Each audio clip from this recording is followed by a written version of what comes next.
In order to go full tank mode on ForHonor, we must first pick Warlord, as he's not only a heavy with 140 HP and a very defensive moveset, but he's also got a particular set of feats and perks which can make him nigh immortal given the proper set of conditions. So, feats. Tier 1 doesn't matter, you can go with anything, but for your second feat, you're gonna want to pick Flesh Wound as it's completely passive and doesn't have any long cooldown timer unlike Juggernaut. Also, using active feats would kind of feel weird for this build. I want it to be completely passive for the most part. Anyway, for tier 3, you can pick the recently buffed Tough as Nails.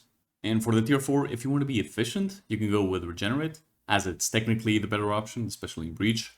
But if you want to go for the max HP you can get in this game, we're going to be choosing Auto Revive. This feat, so long as you're not executed, respawns you at 50% HP. This means that the more health points you have overall, the more HP you'll be revived with. This is where perks come in. We're going to be making use of Bulk Up and Bastion. However, using both these options locks us away from Last Stand, which isn't too much of an issue anyway, since you're always going to have some form of damage reduction with this build already. So using Last Stand on top of it would kind of feel superfluous. But to be even more efficient, we're going to be using Shields Up, which when revived gives you a 25 HP shield on top of it. Lastly, if you're playing Breach, killing the Guardian gives you a full HP shield. This means, again, that the more HP you have, the bigger the shield will be as well. Now, let's do some math. Warlord's 140 HP, plus Tough as Nails is 161. Then Bulk Up gets added, separately, for a total of 177.